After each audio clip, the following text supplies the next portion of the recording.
bienvenue sur la chaîne du Comité national olympique marocain.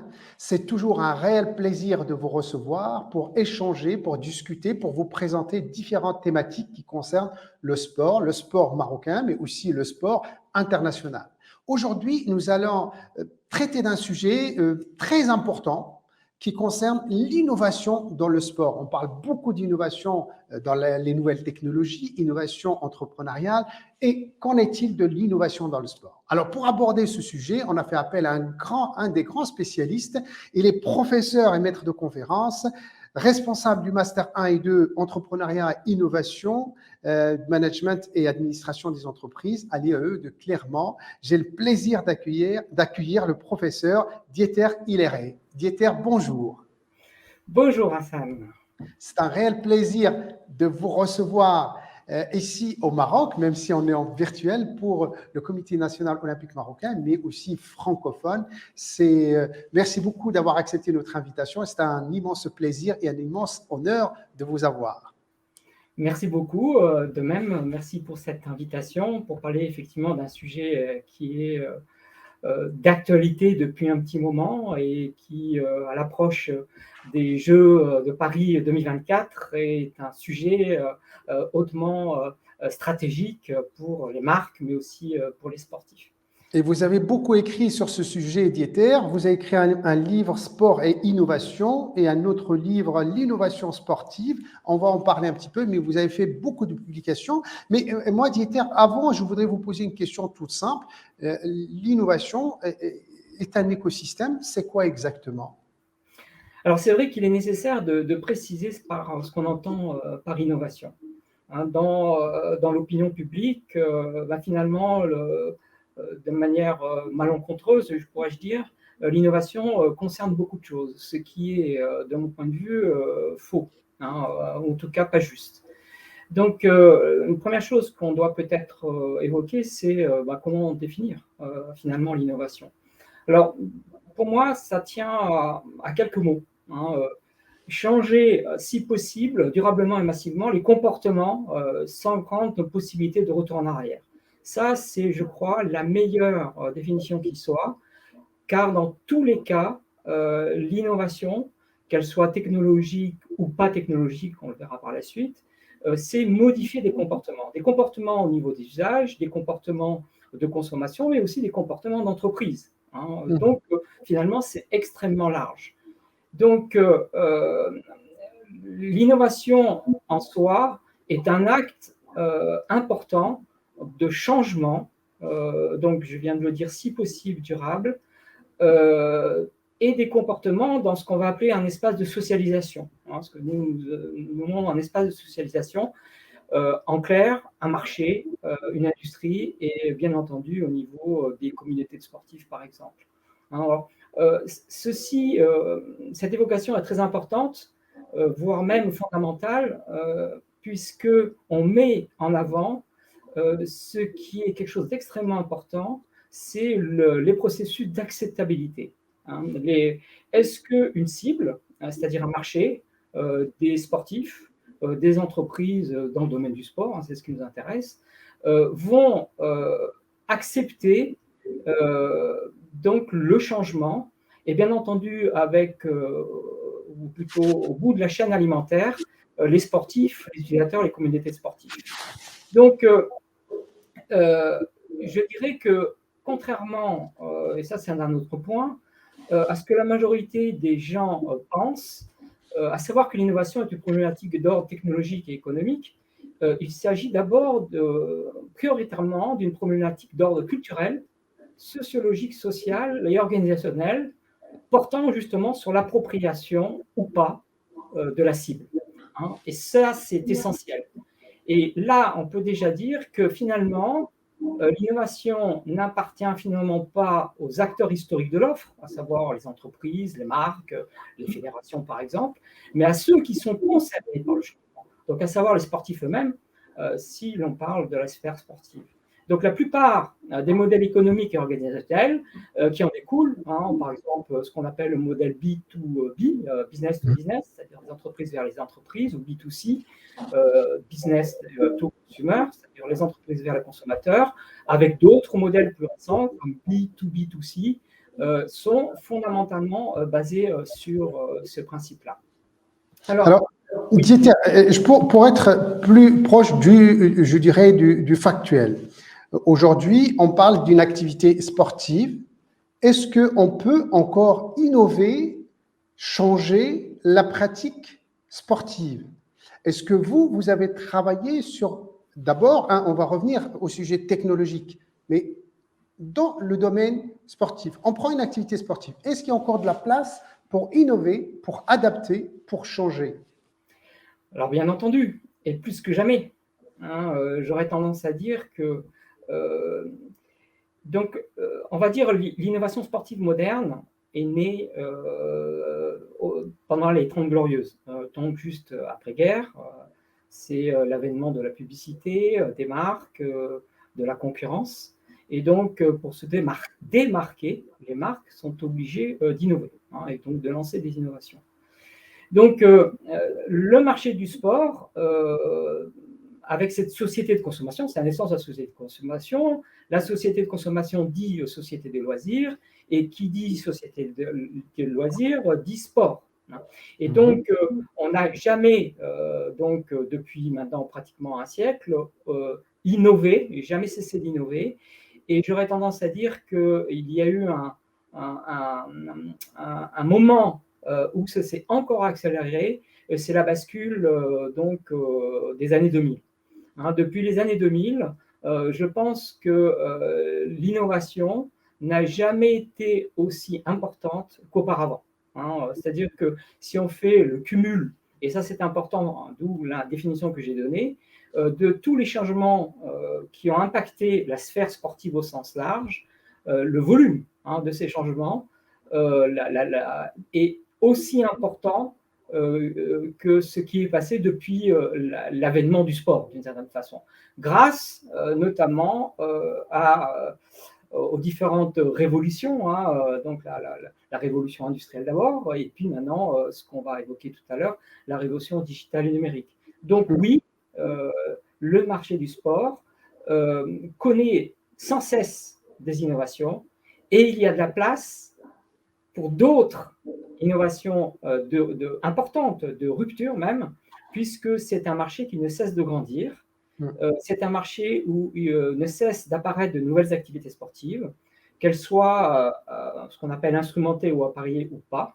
Et dans l'autre sens, c'est-à-dire du côté de la demande, les sportifs qui sont des consommateurs comme tous les autres ne cessent de demander des innovations. Donc, pour répondre à cette question, bien entendu, il existe beaucoup d'avenir pour les formes de changement. Et ce qui sera intéressant de voir plus tard, c'est d'où partent ces changements. Alors justement, nous avons assisté à la Coupe du Monde de football il n'y a pas très longtemps, et on a vu, par exemple, que les ballons de football étaient, je dirais, bourrés d'électronique, de capteurs, qui ont apporté une révolution exceptionnelle. Est-ce que l'innovation, elle est plus une innovation technologique qui vient s'imposer aux pratiques sportives? Alors, je crois qu'il faut éclaircir aussi un point. Qu'est-ce qui est de l'ordre de l'utile ou du futile? Qu'est-ce qui est de l'ordre du gadget ou pas du gadget?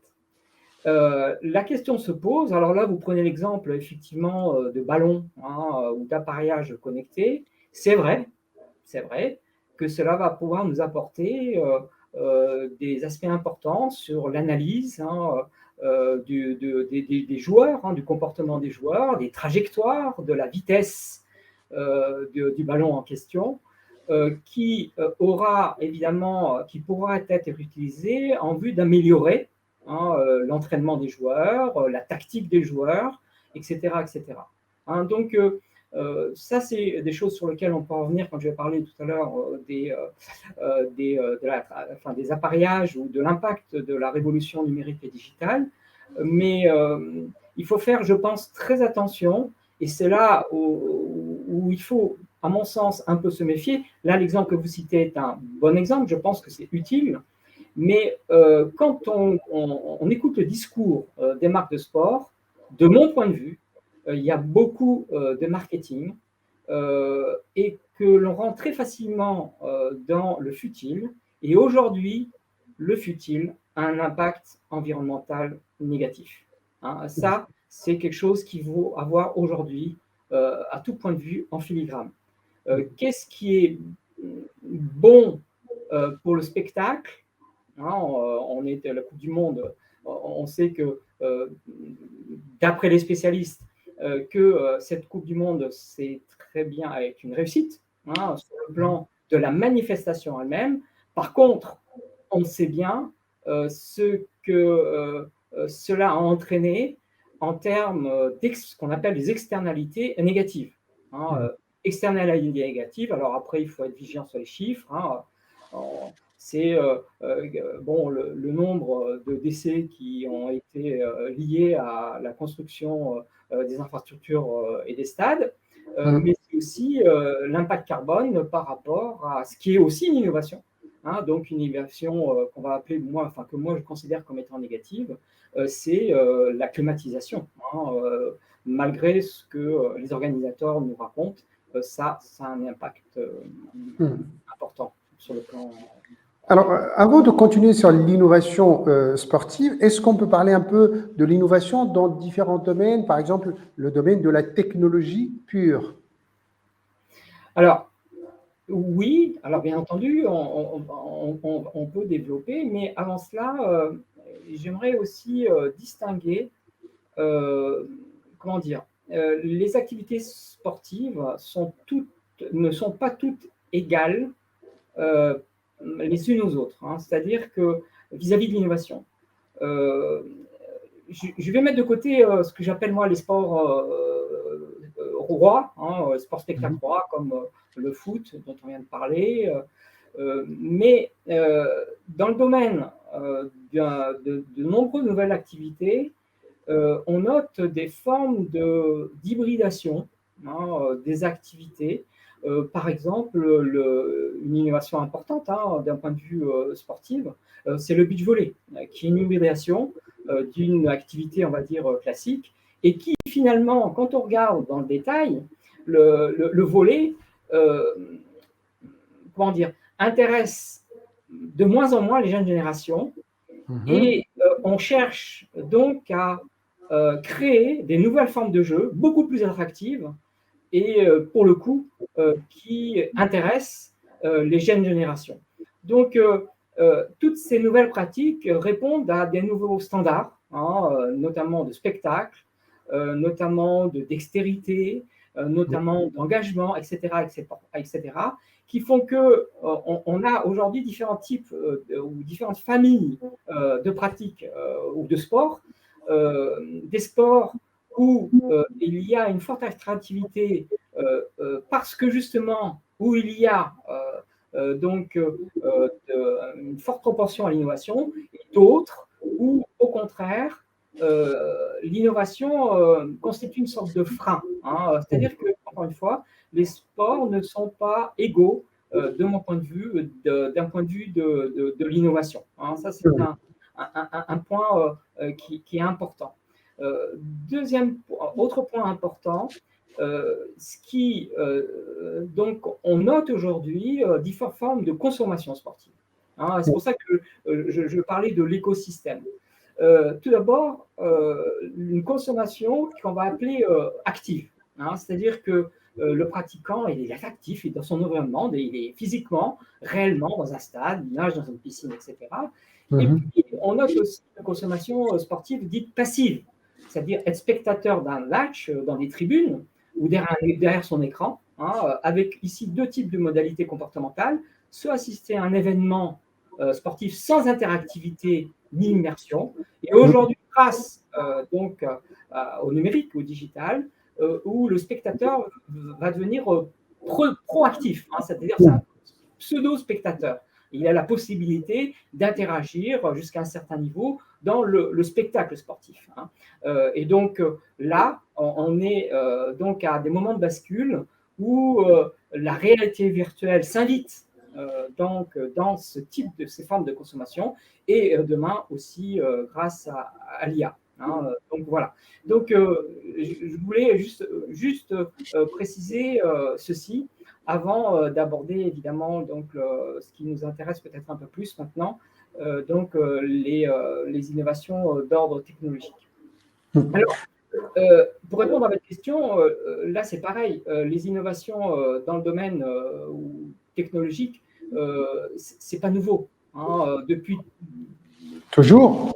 depuis la naissance, je dirais, du sport, la technologie est un des leviers principaux, je dirais, de la croissance et du progrès, on va dire. Alors, quels sont les principaux domaines donc d'ordre technologique? Alors, une chose importante, c'est l'entrisme important des matériaux. Hein, des matériaux passifs depuis très longtemps et aujourd'hui, on va dire même intelligents. Par exemple, les matériaux à mémoire de forme. Les sports de glisse, notamment, sur eau d'abord, sur neige ensuite, sont nés avec les matériaux composites au départ développés dans le domaine militaire. Applications militaires, aéronautiques aussi. On cite par exemple la fabrication de pales d'hélicoptères. Et il y a eu donc un transfert technologique sur ces matériaux et finalement l'industrie du sport est devenue client de ces nouvelles technologies concernant les matériaux. L'histoire sur la perche par exemple est empreinte les records sont marqués à chaque fois par des changements des matériaux constitutifs de la perche en elle-même, de bambou, aluminium, fibre composite, fibre de aramide, etc. aujourd'hui. Hein. Et dans le domaine, dans d'autres domaines, celui de la planche à voile où, par exemple, la naissance de cette activité-là n'aurait pas pu avoir lieu sans l'introduction, sans l'utilisation des matériaux composites. Alors, on l'a vu aussi, si vous me permettez, Dieter, on l'a vu aussi dans d'autres sports comme la natation où la combinaison a permis aux nageurs d'améliorer les temps et d'aller vers des records qui étaient pratiquement impensables sans les combinaisons et avec cette nouvelle technologie.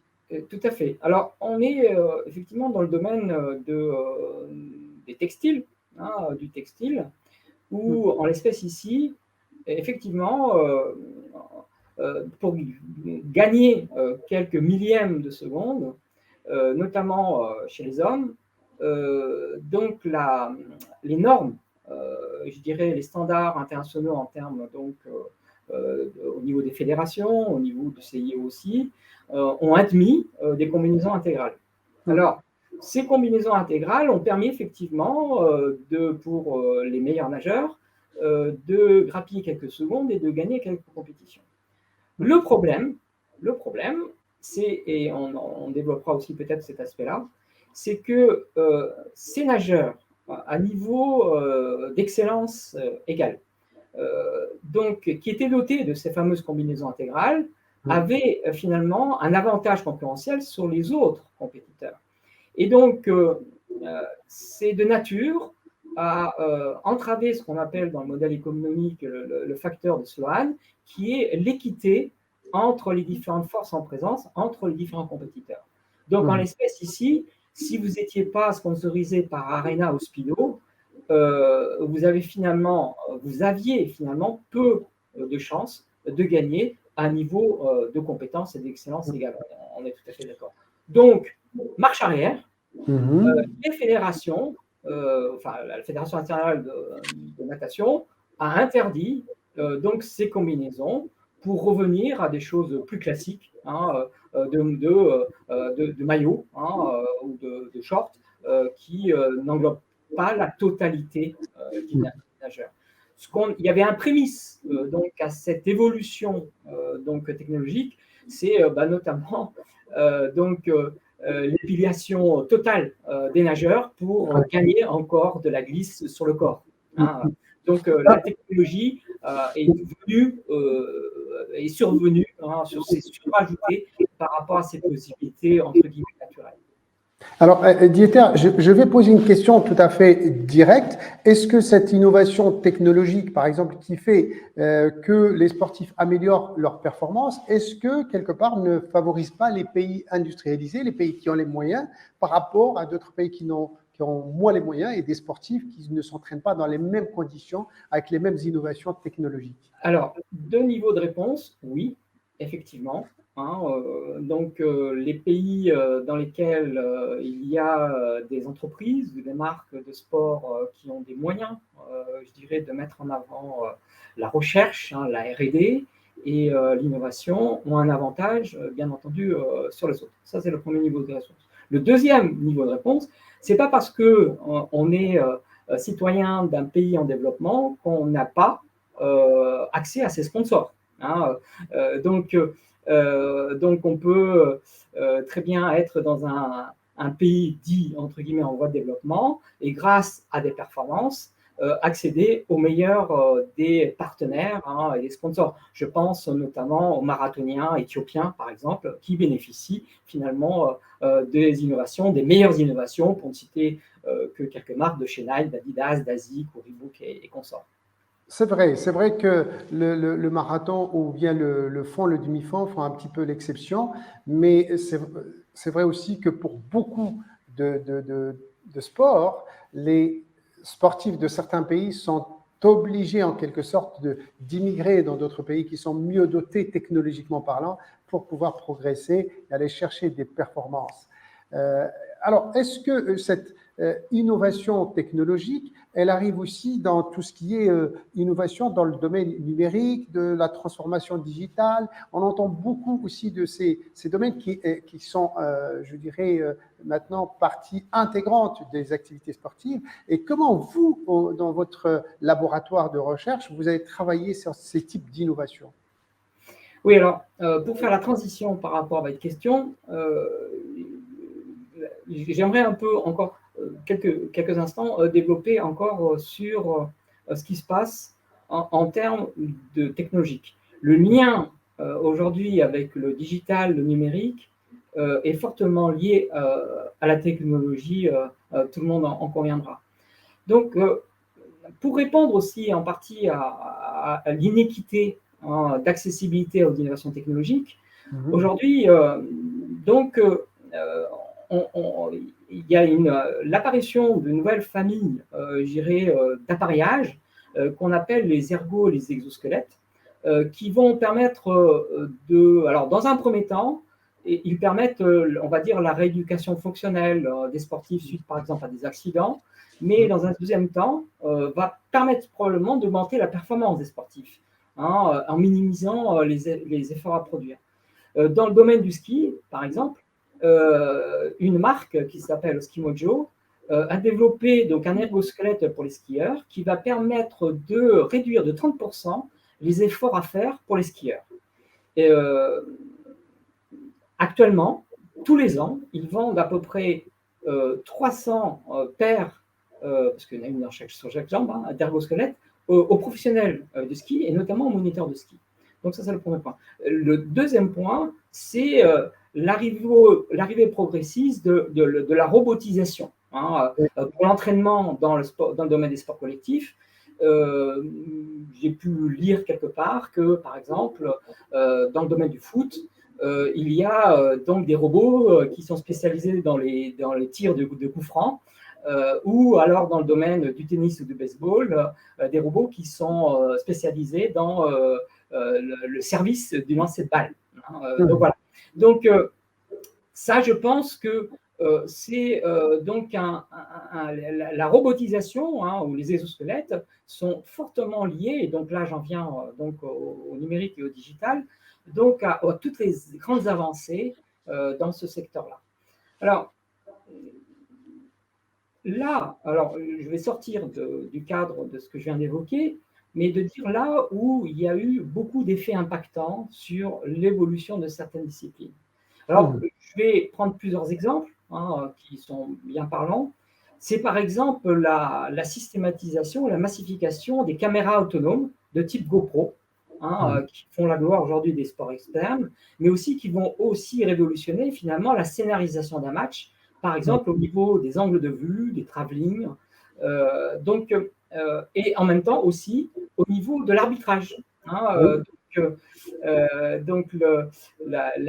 C'est pas tout récent. Aux États-Unis, je crois qu'on date ça dans le football américain dans les années 86, l'apport de la vidéo dans l'arbitrage. Et aujourd'hui, grâce donc à ces mini-caméras, aux logiciels qui permettent aussi du traitement des datas, et notamment sous forme de soit de réalité augmentée, soit sous forme de 3D, vont permettre d'améliorer finalement, je dirais, comment dire, la surveillance des règles du jeu.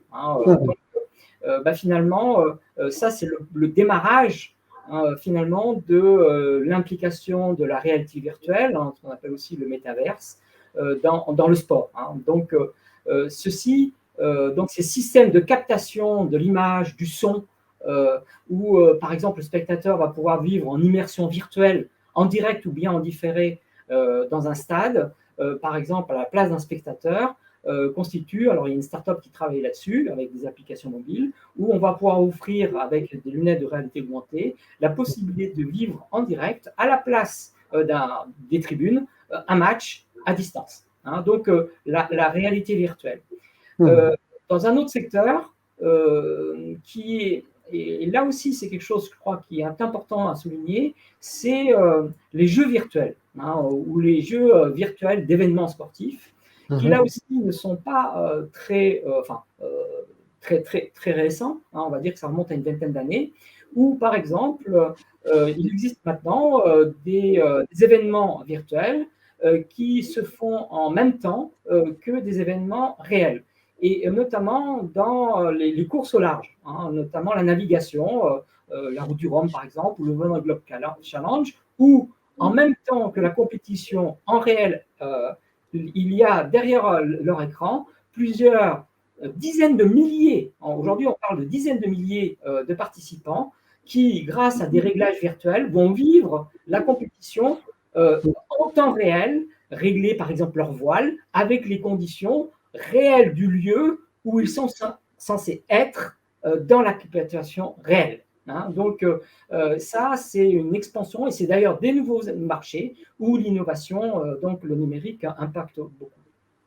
Alors, autre point important, j'en ai parlé un peu tout à l'heure, c'est donc l'arrivée progressive de l'IA, de l'intelligence artificielle, qui prend pied de plus en plus à travers des systèmes, des programmes embarqués ou non, qui vont permettre de prendre des décisions indépendamment de l'analyse humaine.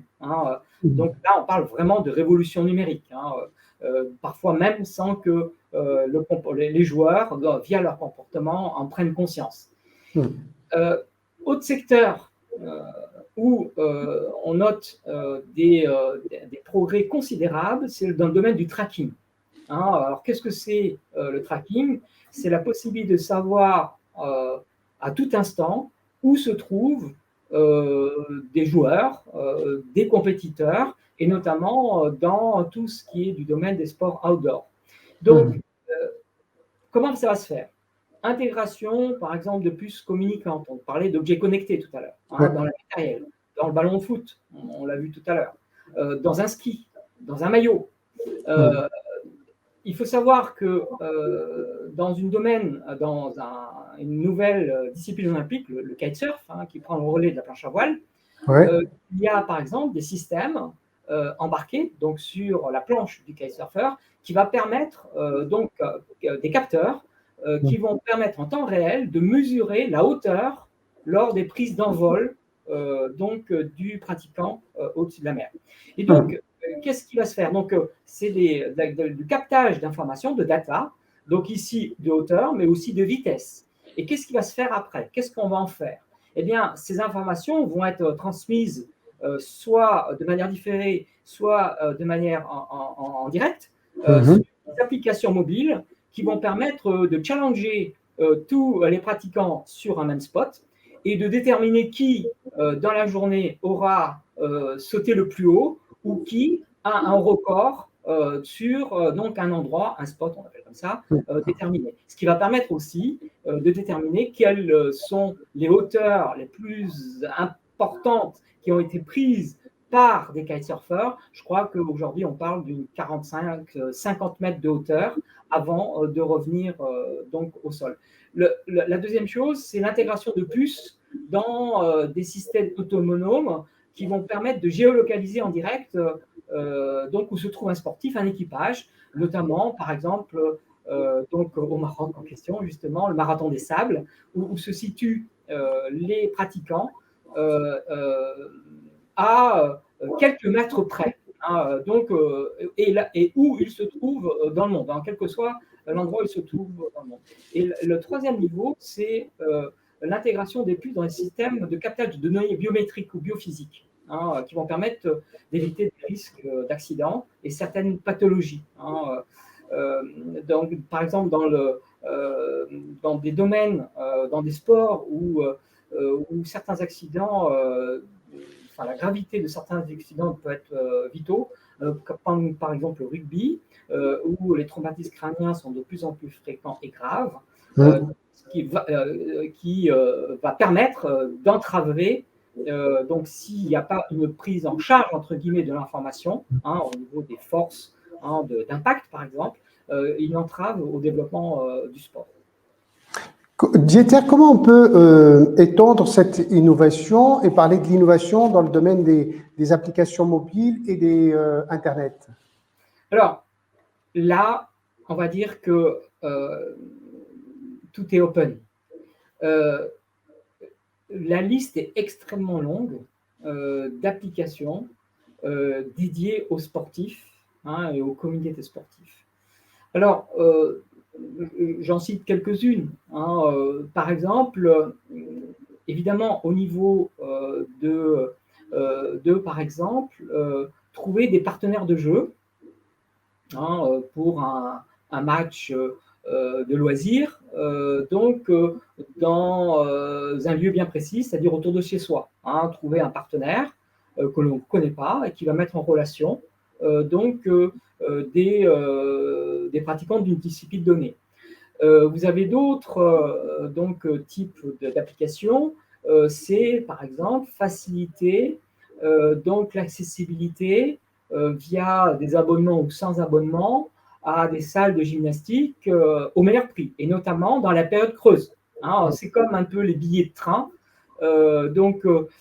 Il y a, ou alors dans les compagnies, au niveau des compagnies aériennes, c'est pour remplir hein, évidemment les places vides et qui vont permettre d'offrir donc au dernier moment, hein, en surbooking d'une certaine façon, la possibilité de rencontres entre personnes qui souhaitent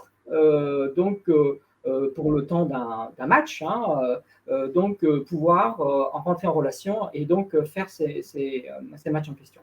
Il y a d'autres applications aussi qui permettent, par exemple, et là on va aussi venir sur ces problèmes de co-création, c'est-à-dire de participants actifs du sportif, donc de fabriquer soi-même des barres énergisantes hein, ou des boissons énergisantes. C'est-à-dire que l'internaute, entre guillemets, aujourd'hui le consommateur d'une façon générale, hein, l'internaute, on ne parle plus d'internaute, on parle de consommateur via Internet, bah, pour moi, lui-même, se crée une recette à sa façon. Hein, donc c'est ce qu'on appelle la customisation, en fonction d'ingrédients qui sont proposés.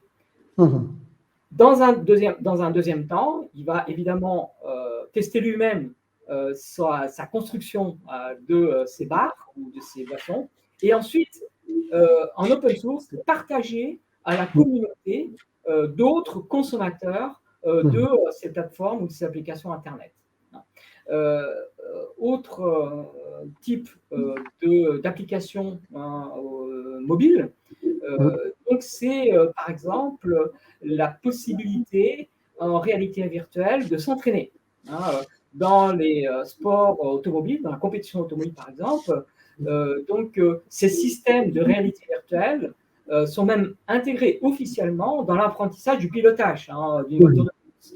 Dans le domaine du ski aussi, par exemple, les coureurs peuvent s'entraîner virtuellement sur des vraies pistes, hein, donc un copier-coller conforme à la piste qu'ils vont après, évidemment, descendre de manière réelle. Hein. Et alors, est-ce que le résultat reste le même ou est-ce qu'après, il faut aussi aller sur la piste réellement et concrètement pour, je dirais… Alors, bien entendu. Alors, pour reprendre simplement donc le dernier cas que je viens de citer, celui du domaine du ski, bien entendu, il y a un ensemble de paramètres qui peuvent, à moins, et c'est là que l'intelligence artificielle va prendre le relais, de modifier des paramètres en direct en fonction réelles des conditions pratiques. Ici, le brouillard, là, une plaque de glace qui se forme, l'augmentation de la température qui va changer les conditions de neige, hein, de glisse sur neige, et ça de manière pratiquement en direct. Hein. Et bien entendu, pour l'instant, rien ne vaut évidemment, après ces différentes phases, d'aller avec son coach, son entraîneur, le staff technique, repérer la piste en question et de descendre, de voir, hein, de mentaliser finalement. En plus, hein, c'est ça l'avantage de la réalité virtuelle, de mentaliser la descente. Les parachutistes utilisent aussi, hein, ils mentalisent, hein, ou les pilotes des patrouilles, hein, de France, par exemple, ou d'autres pays, mentalisent, hein, toutes les opérations de pilotage. Et là, la réalité virtuelle est évidemment extrêmement appréciable. Une dernière, hein, parce que bon, quand je l'ai dit, la liste est très longue. Donc, on voit de plus en plus d'applications sur les paris sportifs. Oui. Et avec donc des problèmes de législation. Hein. Pendant très longtemps, ces applications de paris sportifs, en tout cas en France, étaient interdites. Et aujourd'hui, la législation a évolué et permet de créer des entreprises engagées dans les paris sportifs. Et on a même, j'avais des étudiants qui avaient travaillé là-dessus, des applications qui permettent de faire des paris sur les paris sportifs. Hein, c'est-à-dire donc miser sur quelqu'un qui va gagner et l'autre, enfin vis-à-vis de l'autre qui va perdre. Alors, Dieter, je voudrais faire une remarque. Parallèlement à ces innovations technologiques dans le sport, on constate que la communication aussi des événements sportifs change aussi et prend d'autres formes. Est-ce que l'innovation technologique a impacté l'innovation de la communication ou est-ce que ça va de pair? Alors, là, je vais prendre. Alors, la communication, c'est donc l'interaction entre donc différents systèmes, donc ou entre différentes personnes. Hein. Donc, c'est ou purement technologique ou c'est relationnel. Hein. Donc, lié à la proximité ou la non-proximité des individus. Alors, en termes de communication, je vais plutôt m'arrêter sur ce que permettent les nouveaux moyens de télécommunication, on va dire, dans un premier temps, et notamment donc la révolution finalement GSM, hein, donc dit classiquement les portables d'une part, mais aussi les téléphones satellites. Dans le monde d'avant, comme on dit, donc dans certaines disciplines, notamment des disciplines dans le domaine de l'outdoor, hein, je vais prendre le cas particulier de l'alpinisme, finalement, dans le monde d'avant, il fallait prendre soin de deux choses.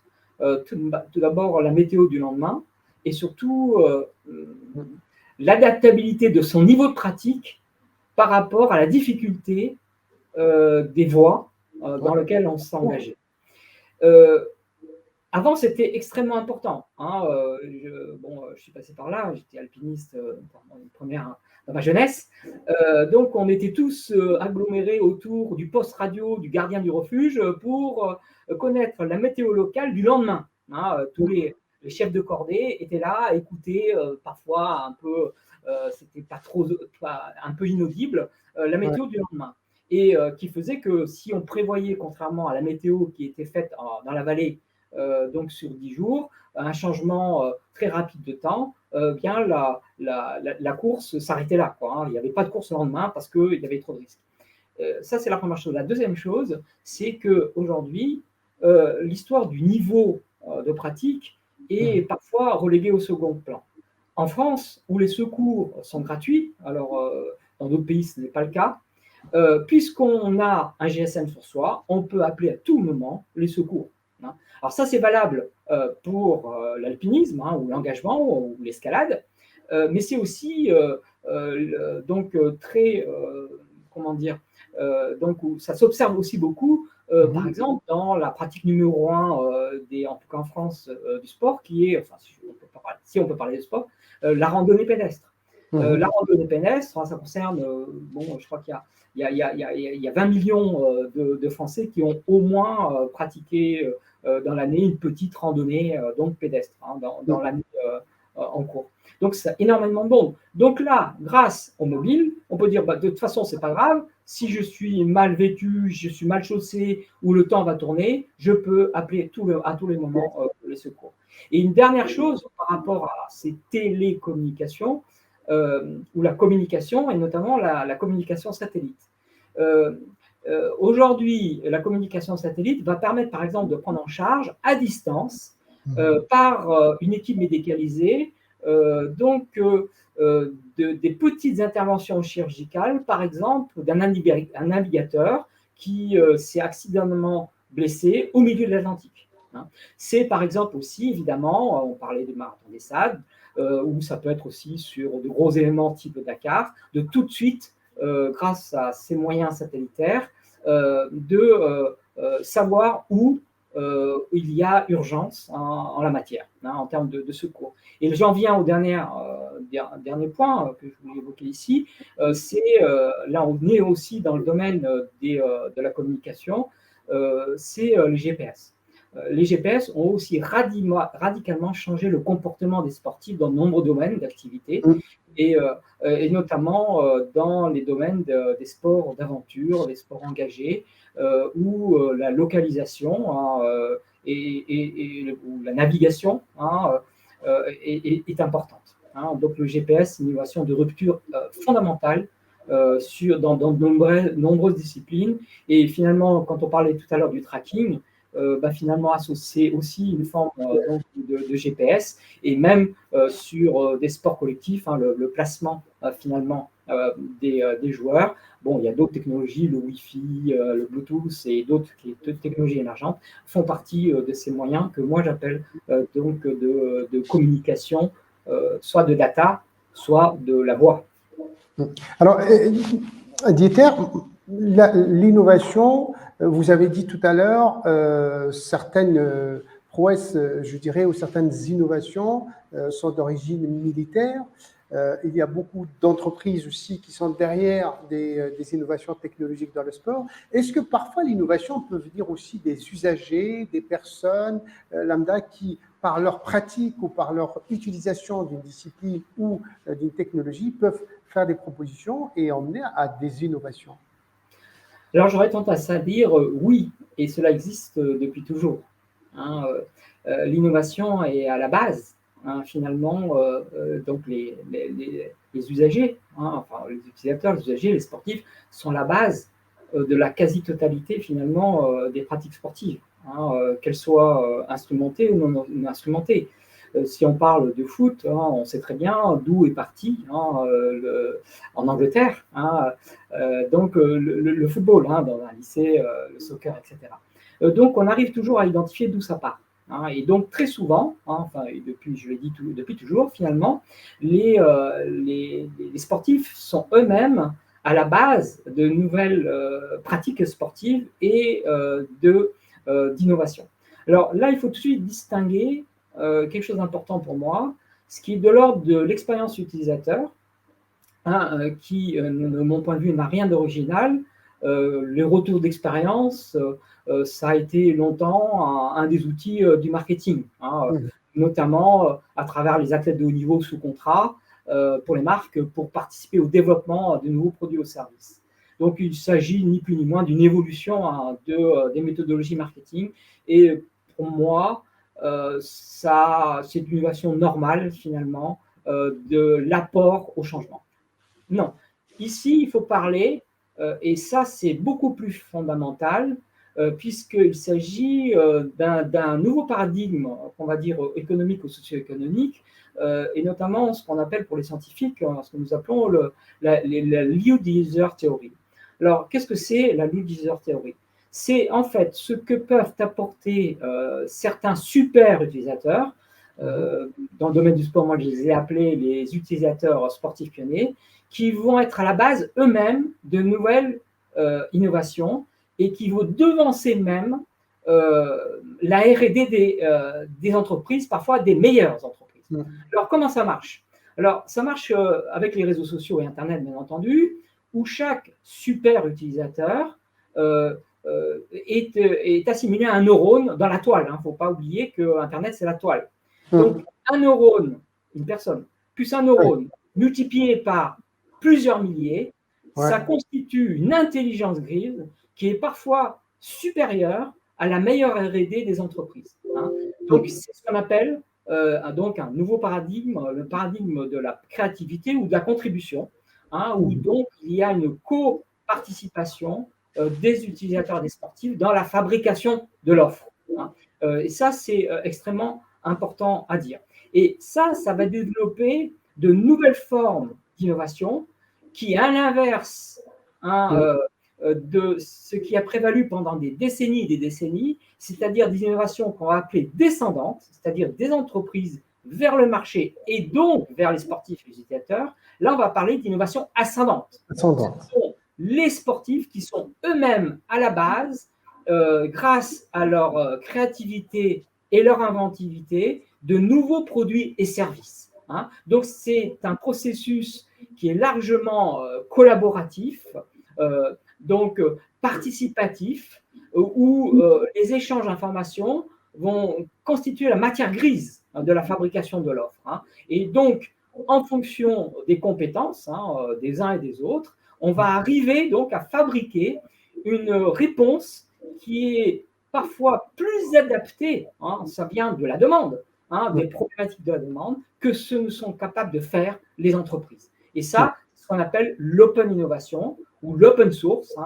L'open source, c'est le premier grand programme open source né de cette participation active de certains contributeurs. C'est Linux, qui est donc une logique non propriétaire, à l'inverse d'Apple, où justement c'est extrêmement propriétaire. Et Linux est la sous-couche de ce qu'on appelle aujourd'hui sur les smartphones Android. Ça, c'est l'open source, l'open innovation. Et ça pose évidemment un problème qui est, j'aurais tendance à dire, important au niveau des entreprises et des marques. Dans le sens où il y a une compétition entre ce qui vient des gens, c'est pas péjoratif ce que je dis, c'est comme ça qu'on parle de la masse des gens, de la créativité des gens et la créativité d'entreprise. Et parce que les gens, les sportifs, sont dans le cœur de la réactivité et sont très proches de leurs problèmes, ils comprennent souvent avant les entreprises ou les marques, et surtout plus vite, les problèmes à résoudre. Et ça, c'est extrêmement important. Et les entreprises ont dit que, enfin, les spécialistes en stratégie et en économie disent que les entreprises et les marques qui ne vont pas intégrer dans le processus de fabrication et d'innovation ces informations-là risquent à terme de disparaître. Prendre plusieurs exemples. La marque Lego. La marque Lego a perdu son brevet il y a une trentaine d'années maintenant. Et la question, c'est comment on va survivre à ça. Eh bien, alors ils sont passés par la scénarisation, ils ont fait des films, ils sont allés dans les logiciels de jeu, etc. Ils ont surtout mis en place, et à ma connaissance, c'était les premières applications intéressantes de ce point de vue, c'était la constitution virtuelle devant un écran de ce que je souhaite fabriquer. C'est-à-dire, c'est le joueur, finalement, qui va lui-même, comme dans la réalité, prendre les briques Lego, je schématise, et fabriquer quelque chose. Là, on le fait grâce à l'impression, à la réalité en 3D, construire virtuellement ce qu'il souhaite fabriquer, et après, avec le clic et sa carte bleue, Lego va lui envoyer une boîte où il y aura tout ce qui aura été créé, donc d'une manière virtuelle. Par exemple, et là on se rapproche plus du sport, c'est Nike ID qui permet donc à des utilisateurs de customiser leurs sneakers. Et les meilleurs, il y a même un concours, et les meilleurs des projets sont donc mis à la fabrication. Et dernier exemple, qui est née chez Decathlon. C'est la plateforme de co-création Decathlon qui va permettre, et ça, c'est encore une fois qu'il faut bien distinguer entre les idées et les opinions des utilisateurs ou des sportifs. Ça, le marketing, c'est très mal faire. Là, je parle des solutions déjà imaginées par les utilisateurs et les sportifs. Et là, donc, la plateforme de co-création Decathlon va permettre de donner des solutions, je dis bien des solutions qui peuvent parfois être bricolées, et en fonction du nombre de likes, de followers, eh bien, Decathlon va dire, voilà, nous avons 15 000 followers, donc potentiellement, ça nous fait tant d'acheteurs potentiels, banco, on lance la fabrication.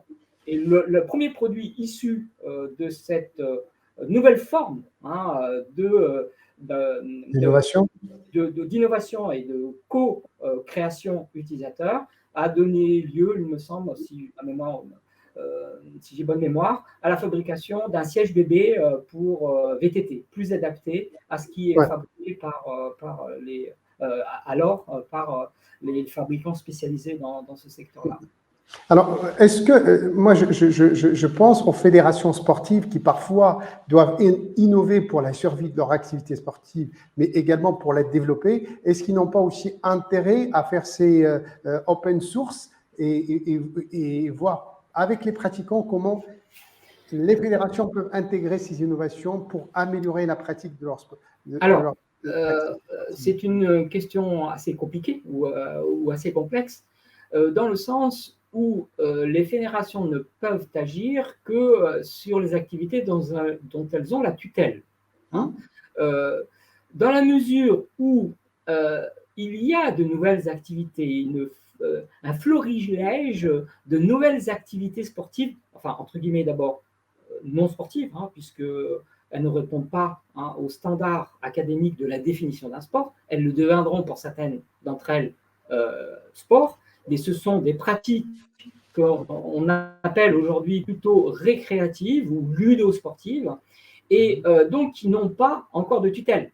Et donc ces nouvelles activités physiques, pour ne pas parler de sport, encore de sport, qui sont frugales pour les jeunes générations, les plus jeunes, donc posent un problème aux fédérations. En ce sens où la question, et ça c'est un point extrêmement important, est-ce qu'on peut intégrer dans le giron ces nouvelles activités, sachant que à un moment ou à un autre, ça c'est aussi un point qu'on peut développer, il y aura des forces d'opposition entre la tradition sportive et l'innovation, et donc les modernistes. Par définition, le sport est tradition. Par définition, le sport est histoire et culture. Et c'est pour ça qu'il est universel. Oui. Donc, à un moment, l'innovation va rentrer en contradiction avec cette situation historique, tradition-modernité. Donc, opposition entre les garants de la tradition et les innovateurs modernistes qui veulent changer les choses. Et donc là, on est sur un point qui est de nature organisationnelle, structurelle, où il y a au sein même du mouvement sportif des forces d'opposition. Et on a pu le voir, par exemple, c'est ma génération également, l'avènement de l'escalade libre. Aujourd'hui, qu'est-ce qui se passe? Au niveau des compétitions sportives, les plus anciens, ne reconnaissent plus du tout l'activité de base de l'escalade.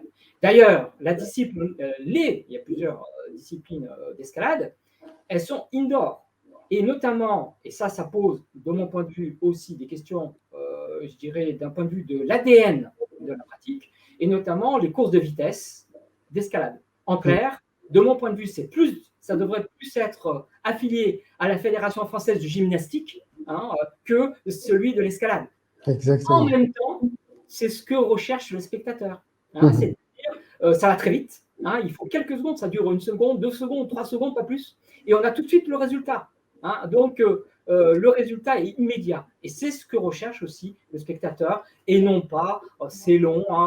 Il y a des épreuves olympiques qui sont extrêmement longues. Je pense notamment donc le triathlon, donc le skiathlon aussi, où c'est extrêmement long. Ça intéresse aussi les spectateurs. Mais on n'est pas sur la même logique. Donc le spectacle sportif, évidemment, a une influence extrêmement importante sur ce qui advient des nouvelles pratiques pour arriver à la labellisation olympique, qui est la consécration pour une nouvelle activité. Tout à fait. Alors, Dieter, il nous reste à peu près 5-10 minutes. Je voudrais aborder avec vous 2 questions. La première, quel est l'impact de l'innovation sur l'organisation d'événements sportifs, justement, en termes d'organisation et en termes de médiatisation? Alors, l'impact de l'innovation, donc, qui est multiple au niveau des événements sportifs. Donc, on a parlé un peu tout à l'heure de l'assistance vidéo. Donc, j'avais parlé, c'est né dans les années 80, donc aux États-Unis. Et aujourd'hui, de plus en plus de disciplines sportives donc, vont utiliser l'image vidéo comme support. J'en ai parlé tout à l'heure sur la meilleure compréhension du jeu, d'une part, mais aussi au niveau de l'arbitrage. Autre domaine où l'innovation est importante, c'est au niveau des infrastructures qui reçoivent ces événements sportifs. Par exemple, aujourd'hui, ce qu'on appelait jusqu'alors un palais omnisport, ça vient de dire ce que ça veut dire pour beaucoup de sports, sont des salles qu'on va dire plus réactivité et qui sont imaginées dès leur conception. Le Grand Stade de France, par exemple, en France, a été conçu par un consortium dont les plus grands, Bouygues par exemple, en font partie, pour non seulement accueillir, même si c'est le Grand Stade de France donc, qui sous-tend finalement des événements sportifs, accueillir d'autres types d'événements, des concerts, donc des manifestations culturelles, des manifestations politiques, etc., et qui va entraîner au niveau du cahier des charges, la façon dont on va fabriquer ces structures, des tribunes qui sont escamotables. J'ai même vu très récemment des pelouses, donc alors ou naturelles ou synthétiques, qui vont pouvoir donc comme telles sur une pièce de théâtre, donc un pièce de théâtre, être amovible et pouvoir mettre d'autres types de surfaces. Et donc d'ailleurs le lien est fait. Sur les événements sportifs sont vraiment finalement aujourd'hui donc le vecteur de théâtralisation du sport. Et donc tout ce qui est donc utilisé dans la théâtralisation d'une façon générique vient ou s'invite encore une fois dans le sport. De la même façon que la scénarisation d'un événement sportif s'invite aussi par rapport à ce que la scénographie, par exemple dans la réalisation d'un film, peut apporter. Donc ça, c'est donc aussi un point important.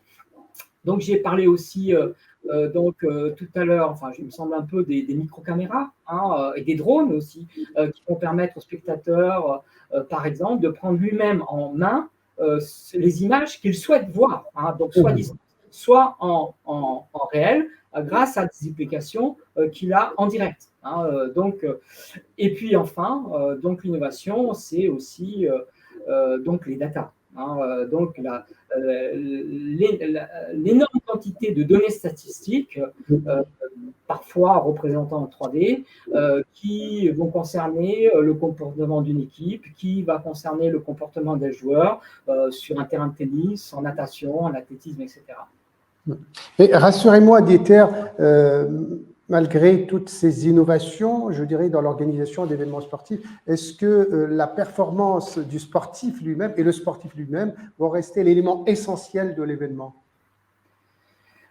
Alors, moi, je pense, oui, bien entendu. Sauf qu'il y a, je dirais, des paramètres qui sont de plus en plus à prendre en compte. Et notamment, des innovations qui sont partiellement voulues, mais qui néanmoins sont existantes. Le dopage, parlons du dopage par exemple, est un domaine où il y a énormément d'innovation. Donc on va fabriquer des nouvelles molécules qui seront indétectables dans un premier temps, parce que les laboratoires antidopage ne connaissent pas encore cette molécule et qui vont permettre de tricher. hein. Donc ça, c'est la première chose.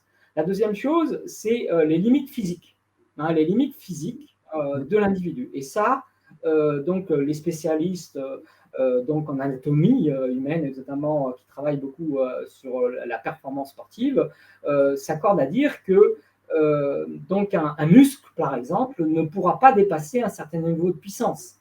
La taille des individus aussi, Ouais. la corpulence d'un individu va aussi à ses limites. Donc, il y aura à la fois, je dirais, des limites dans les innovations en termes de motricité, en termes d'activité qui sont liées donc à l'homme en lui-même, hein, sachant que, par exemple, l'homme ne cesse d'agrandir, hein, donc il va peut-être avoir des basketteurs qui vont dépasser les 2,20 m, je crois, hein, c'est la limite 2,21 m du plus grand basketteur, peut-être un jour, et des sauteurs en hauteur aussi. Ça, c'est le premier point. Le deuxième point, c'est la manipulation génétique, hein, donc la biologie cellulaire qui va permettre de manière officielle et non officielle, hein, on sait dans certains pays où certains chercheurs travaillent à l'ombre, je dirais, des projecteurs sur la manipulation des gènes, et notamment des gènes du sportif. Et ça va entraîner, bien entendu, des problèmes qu'il va falloir résoudre hein, dans les années, enfin les décennies qui viennent, et qui a déjà, d'une certaine façon, cette problématique-là est liée, par exemple, au phénomène des transgenres. Hein, les hommes qui naissent femmes et qui sont plutôt garçons, et l'inverse. Hein, et ça c'est un énorme problème. Hein, je pense que vous connaissez tous, je pense, des noms d'athlètes qui étaient masculins au départ et qui sont du féminin, et avec évidemment leur stature d'homme, entre guillemets, gagnent des compétitions. Hein, et donc on va peu ou prou, alors ça c'est pour ça qu'il faut parler de l'encadrement, hein, on n'aura pas le temps d'en parler, de l'innovation, pour éviter toute forme de dérapage, voire aller vers ce qu'on appelle l'homme hyper augmenté, hein, ou le sportif hyper augmenté. Ou alors, il faudra faire, je dirais, des classes particulières, hein, comme par exemple dans le domaine handisport. Donc, il y aura les sportifs entre guillemets normaux, il y aura les sportifs qui ont un handicap, et puis après peut-être, hein, là on parle un peu de prospective, des classes hein, ou des catégories de sportifs qui ne sont pas dans ces deux premières classes. Hein, pourquoi pas, hein, pourquoi pas. Mais là, ça va poser d'autres problèmes d'ordre éthique, philosophique aussi. Alors, une dernière question, Dieter, avant de conclure sur notre, je dirais, cette visioconférence. Qu'en est-il de l'innovation dans le domaine de la RSE et du développement durable? Alors, là, il y a aussi plein de choses, plein d'innovations. Et je vais dire une première chose, rendons à César ce qui est à César. La première marque du monde à s'être intéressée au développement durable, c'était une marque, entre guillemets, de sport outdoor, qui s'appelle, une marque américaine qui s'appelle Patagonia.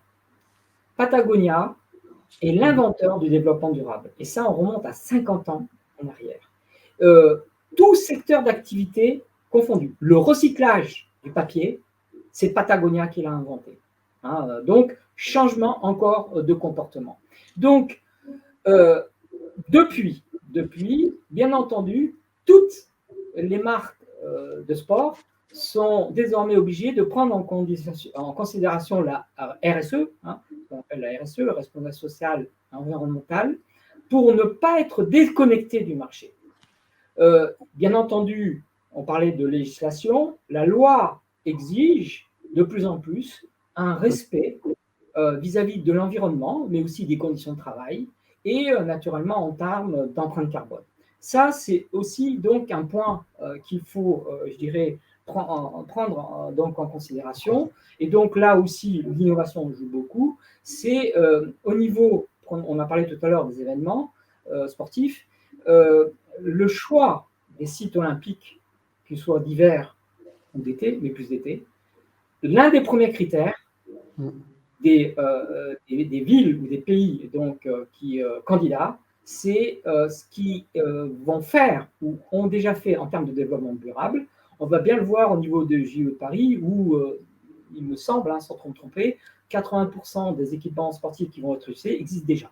Hein. Donc ça, c'est un point extrêmement important, c'est l'empreinte carbone. Un autre exemple, je ne vais pas en citer beaucoup, un autre exemple, c'est celui du Tour de France. L'empreinte carbone est extrêmement importante du Tour de France. Hein, 8 hélicoptères en permanence, la caravane du Tour de France, etc. Et pour bien connaître l'un des personnes enfin, qui n'est plus, mais de Daiso, à Maurice Sport Organisation, donc le propriétaire du Tour de France, il travaille beaucoup hein, et de plus en plus sur l'aspect de l'environnement, bah, notamment par exemple les bouteilles que l'on jette, hein, le cycliste jette, c'est sur des zones bien déterminées. Donc ça ne va plus dans la nature, hein, aux grandes dames des aficionados du Tour de France qui gardent tout ce qui peut être jeté par les coureurs, hein, par les coureurs, pardon. Donc, comme dans l'industrie automobile où on nous annonce qu'en 2000, enfin en Europe, en 2035, tous les véhicules neufs seront hybrides, électriques ou fonctionnant à l'hydrogène, la caravane du Tour de France, et déjà on le voit, il y a beaucoup de véhicules qui sont électriques. Hein, je parle de véhicules, pas les vélos, hein, Oui. qui sont donc d'accompagnement qui sont électriques. L'accompagnement, oui. Et voilà. Et donc, l'avenir, toujours, on parlait d'Amaury Sport Organisation, qui est aussi propriétaire du Dakar, à terme, donc dans quelques années, hein, donc c'est ce qu'ils nous annoncent, la majorité des véhicules, enfin la totalité des véhicules de course seront en mode électrique ou hydrogène. Il y a quand même un souci au niveau des camions. Hein, d'assistance, et puis toujours les hélicoptères hein, qui survolent pour nous donner des images. En tout cas, Dieter, le sujet de l'innovation, j'ai l'impression que c'est un sujet inépuisable qui relie le passé au présent et puis à l'avenir, qui nous projette dans ce qui vient à venir. En tout cas, pour approfondir ce sujet, moi, j'invite les personnes qui nous suivent et qui regardent cette visioconférence à aller aussi lire vos bouquins, vos livres, Sport et innovation, stratégie, technique et produits, et le deuxième livre, l'innovation sportive, entreprendre pour gagner. Franchement, ça donne beaucoup d'informations, une mine d'informations sur l'innovation et comment on peut l'appliquer au domaine du sport et comment on peut améliorer aussi, développer une activité sportive à partir de cette réflexion d'innovation de tout ce qui tourne autour de la discipline sportive. En tout cas, merci beaucoup Dieter, merci de nous avoir donné de votre temps, des explications très pertinentes sur l'innovation appliquée au sport et j'espère qu'on se reverra dans d'autres circonstances, d'autres visioconférences autour toujours de l'innovation dans le sport et puis d'autres domaines dans le sport. Merci beaucoup Dieter, merci à tous ceux qui nous regardent et on vous donne rendez-vous très bientôt pour d'autres thématiques. Merci, à bientôt et merci pour votre fidélité. Au revoir.